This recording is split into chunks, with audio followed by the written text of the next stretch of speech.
नमस्कार दोस्तों, आपके अपने YouTube चैनल इंश्योरेंस एक्सपर्ट में आपका हार्दिक स्वागत है। मैं हूं आपका निजी सलाहकार ओम प्रकाश चुनवाल।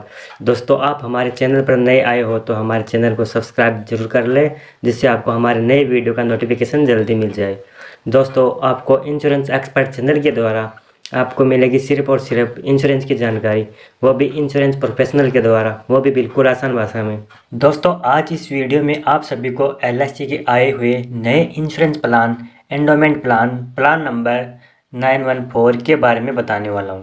तो आइए सबसे पहले जान लेते हैं इस प्लान को कौन कौन ले सकते हैं और यहाँ पर इस प्लान का कितना प्रीमियम होने वाला है, कितनी मैच्योरिटी होने वाली है, वो सब इस वीडियो के ज़रिए हम जान लेंगे।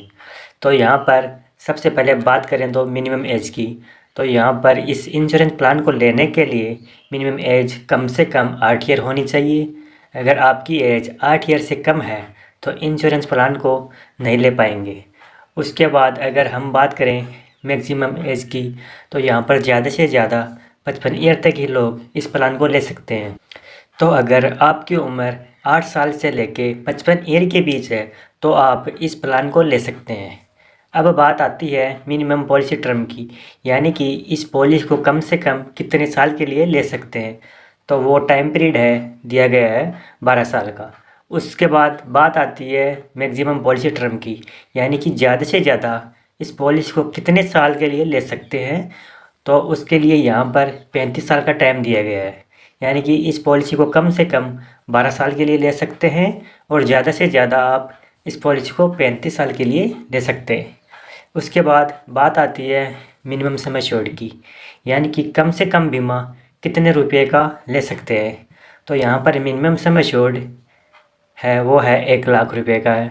उसके बाद बात आती है मैक्सिमम सम एश्योर्ड की, यानी कि ज़्यादा से ज़्यादा बीमा आप कितने रुपए का ले सकते हैं। तो उसके लिए यहाँ पर कोई लिमिट नहीं दी गई है, कि आपकी इनकम पर डिपेंड करता है, यानी कि ज़्यादा से ज़्यादा इंश्योरेंस आप कितने रुपए का ले सकते हैं।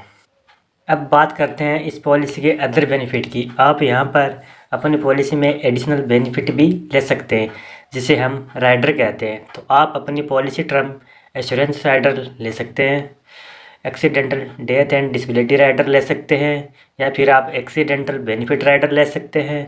इसके साथ साथ यहाँ पर आप क्रिटिकल इलनेस राइडर भी ले सकते हैं। अगर आप अपने बच्चे के नाम से पॉलिसी ले रहे हैं तो प्रीमियम वेवर बेनिफिट राइडर भी आप ले सकते हैं। उसके बाद आपको यहाँ लोन की सुविधा भी मिल जाती है। पॉलिसी शुरू होने के 2 साल बाद आप अपनी पॉलिसी पर लोन ले सकते हैं।